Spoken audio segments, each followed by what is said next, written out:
Assalamu alaikum à tous, bonjour. Aujourd'hui, une vidéo importante dont la nécessité revient assez souvent. Que peut-on faire pour les Ouïghours? Est-ce qu'il s'agit d'un cas désespéré? Est-ce qu'on ne peut réellement rien faire? Ou bien, est-ce qu'il y a bel et bien des actions à mettre en œuvre? Pour répondre à la question, on va diviser la vidéo en deux parties. Premièrement, la réponse aux arguments allant dans le sens qu'on ne peut rien faire. Car oui, on peut faire. La deuxième partie, qui elle traitera donc de que peut-on donc faire concrètement pour aider les Ouïghours. En guise d'introduction, on souhaite rappeler l'importance de faire le bien autour de soi et l'importance de ne pas abandonner et d'aider les opprimés. On rappelle également que les Ouïghours sont peut-être le peuple le plus opprimé à l'heure actuelle et qu'ils vivent littéralement un génocide. On vous renvoie vers toute la documentation traitant justement du sujet. Parmi les arguments avancés pour dire qu'on ne peut rien faire, premièrement, la Chine est trop puissante. La question qu'on pose donc, est-ce que la Chine est réellement trop puissante? Trop puissante pour être arrêtée, trop puissante pour être freinée, ou trop puissante pour qu'elle se voie dicter une voie à suivre? Et la réponse, elle est négative bien évidemment. Ce qu'il faut savoir, c'est qu'il y a moins de 200 ans, l'une des plus grandes puissances mondiales était bien la Chine. La Chine, qui était en lutte avec l'une des autres grandes, si ce n'est la plus grande puissance mondiale, l'Angleterre, a été rapidement balayée et relayée bien loin derrière, jusqu'à devenir un pays très pauvre. Et cela non pas spécifiquement avec une guerre, non, cela avec la drogue. Un rapide rappel historique. L'Angleterre voulait exporter l'opium vers la Chine, car la Chine était très peuplée déjà à l'époque, et donc un important marché, ce que l'empereur chinois refusa bien évidemment. Et donc l'Angleterre, mécontente, a livré plusieurs batailles contre la Chine pour s'imposer. Elle a fini par s'imposer. C'est à cette occasion-là qu'elle a acquis pendant 99 ans Hong Kong, et c'est pendant ce temps-là qu'elle a imposé des conditions assez humiliantes à la Chine, et parmi elles, le fait de pouvoir donc exporter son opium vers la Chine. Et l'opium s'est effectivement exporté et a causé d'importants ravages. Ravages tellement importants qu'il s'agit d'une des causes de la chute de la Chine. Donc on le voit ici, ce n'est pas directement la guerre en elle-même qui a causé la perte du pays, mais plus le marché et le type de biens qui s'est répandu sur son territoire. Ensuite, pour revenir à la Chine d'aujourd'hui, ce qu'il faut savoir, c'est que la Chine a une dette de plus de 40 000 milliards de dollars, qu'elle a contracté en très peu de temps. Et aucun pays n'a contracté une dette aussi importante en ce laps de temps. Donc c'est 300% de son PIB en dette, c'est-à-dire 3 fois plus que son PIB, et c'est 15% de la dette mondiale. Et cette dette-là lui sert à financer sa croissance qui est vitale,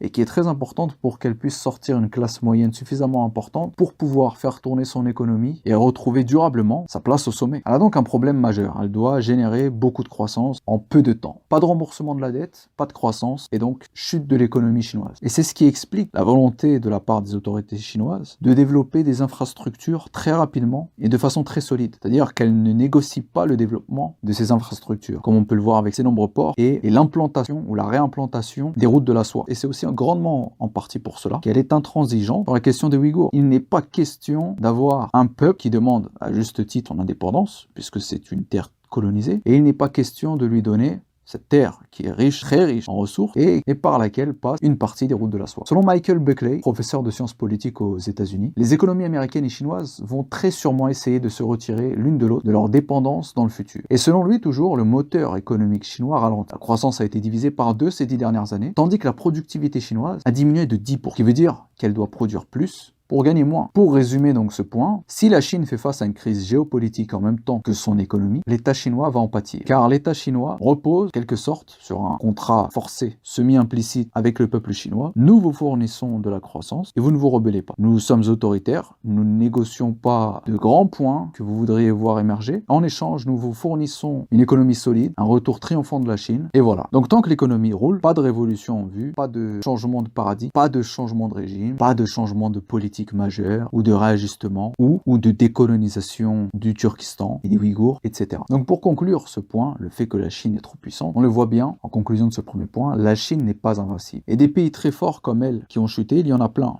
Il y en a eu plein dans l'histoire. Que cela soit les Perses qui ont perdu face aux Macédoniens, que cela soit les Grecs qui ont perdu, etc.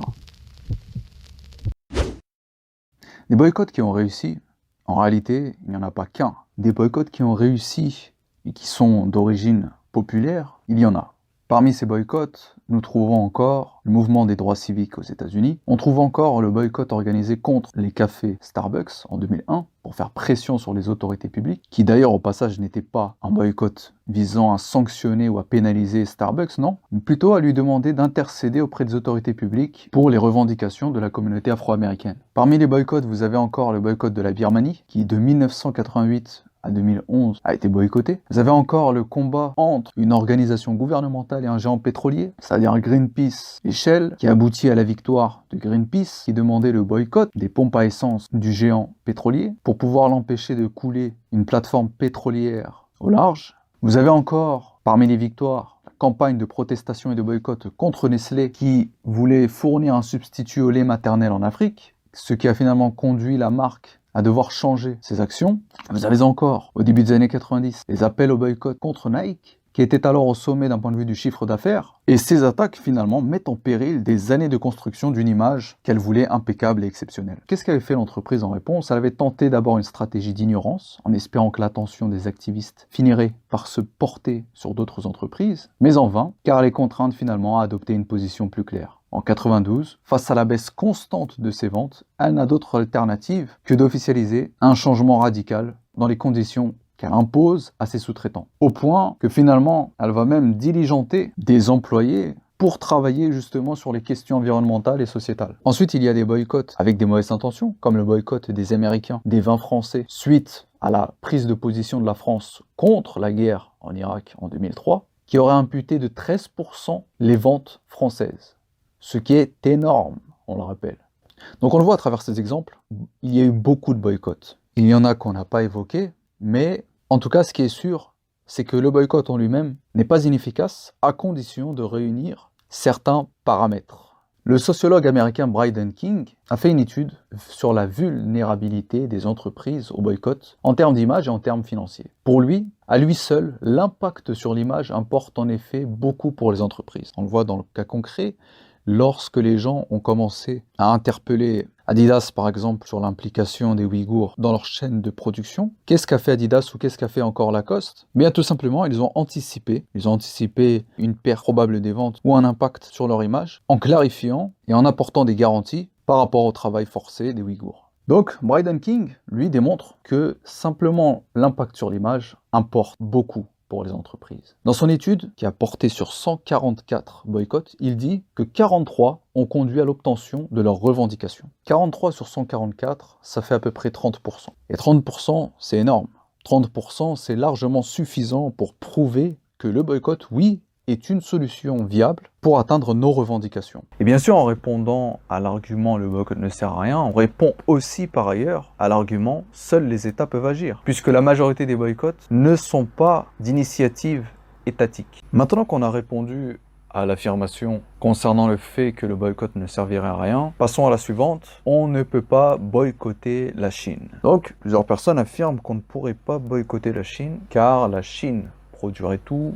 Donc on va répondre à chacune de ces deux affirmations concernant cet argument. La Chine produit tout. Bon, ça, a priori, il n'y a pas vraiment besoin d'avancer des chiffres pour savoir et pour comprendre que c'est faux, mais on va quand même en avancer quelques-uns. En ce qui concerne la production industrielle mondiale en 2018, il est vrai que la Chine atteint les 28%. Mais la Chine ne produit pas tout. D'autres régions et pays prennent le pas. Le niveau de vie chinois s'étant considérablement accru ces 30 dernières années, les coûts de production deviennent trop élevés et les entreprises sortent véritablement leurs usines de Chine pour des pays moins chers comme le Vietnam, à l'image de Samsung qui n'est pas la seule. Ensuite, ce qu'il faut bien comprendre, c'est que les entreprises peuvent sortir leurs usines. Apple produit déjà certains biens en Irlande et en Inde par exemple. Donc la Chine ne produit pas tout, elle est amenée à produire de moins en moins en termes de part du marché et les entreprises peuvent délocaliser ailleurs, que ce soit sous la pression ou volontairement, comme c'est déjà le cas pour un certain nombre. Enfin, même si la production chinoise est encore importante, il ne faut pas oublier que l'affecter même à 5% est déjà énorme et impactant dans un marché mondial hyper concurrentiel. À présent qu'on a vu les arguments avancés pour dire qu'on ne peut rien faire pour les Ouïghours et après y avoir répondu. Maintenant, dans une deuxième partie, on va répondre donc à la question concrète. Que faire? Que faire maintenant qu'on sait que rien n'est perdu et que tout est à faire? Alors premièrement, bon, vous l'aurez compris avec les éléments qu'on a avancés auparavant, le boycott est une des solutions bien évidemment envisageables et envisagées. Vous l'avez vu à travers les exemples qu'on a avancés, le boycott des consommateurs, le pouvoir des consommateurs est immense. Vous aviez par exemple un boycott organisé en 2001 contre Danone, et en l'espace de peu de temps, par exemple sur un mois donné, le volume des ventes avait baissé de 10% sur les produits frais. 10% dit comme ça peut sembler rien, mais dans un monde où les entreprises se livrent une lutte acharnée pour avoir la place de numéro 1 ou être dans le top 3, ça importe grandement. Donc, le boycott, c'est une solution qu'on doit envisager et qu'on doit mettre en place. Pas besoin de réussir à 70%, 10% déjà c'est énorme. On va vous donner un autre exemple. Au Danemark, il y avait eu des caricatures sur le prophète sallallahu alayhi wa sallam qui avaient été publiées.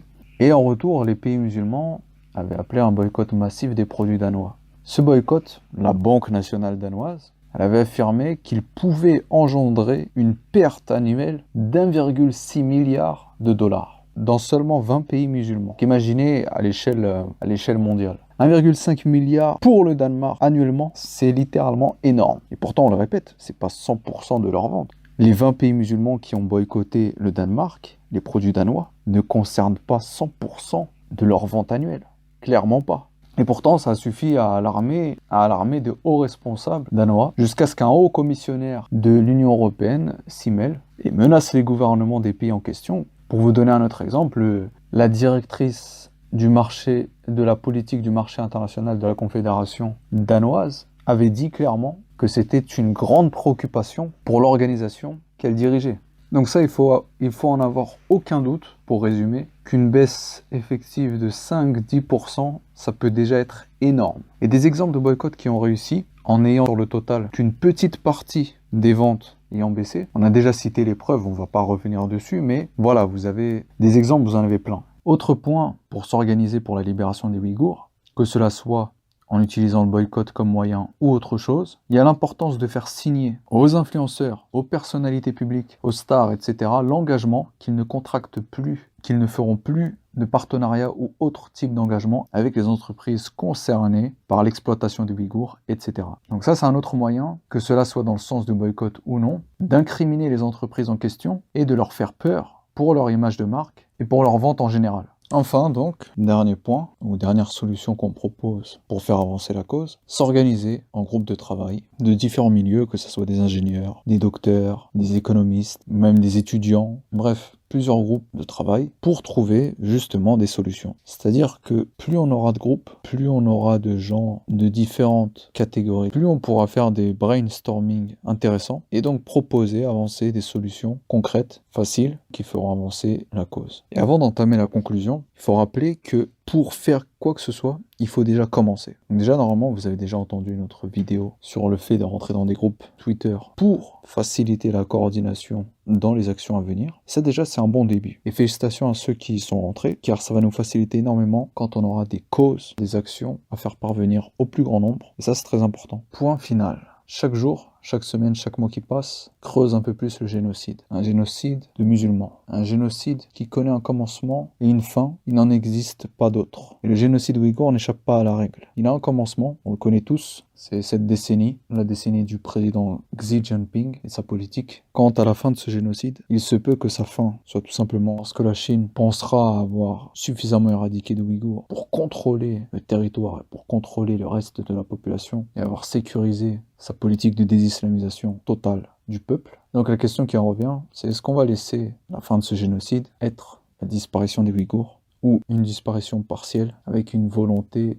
de désislamisation totale de ce qu'il restera du peuple ouïghour. La vraie question à se poser au final n'est pas est-ce qu'on peut faire quelque chose, mais est-ce qu'on veut faire quelque chose. Peu importe, comme on l'a prouvé, que l'on soit seul, peu importe que l'on soit un petit nombre, l'essentiel ici qu'on veut rappeler aux musulmans, c'est la récompense de l'œuvre, c'est-à-dire aider et secourir des innocents, et aussi d'un autre côté l'interdiction de fermer les yeux sur ce type d'injustice. On demande à Rabb al-Alamin de sauver les Ouïghours, de nous aider à les aider et de leur donner une victoire à eux ainsi qu'à nous.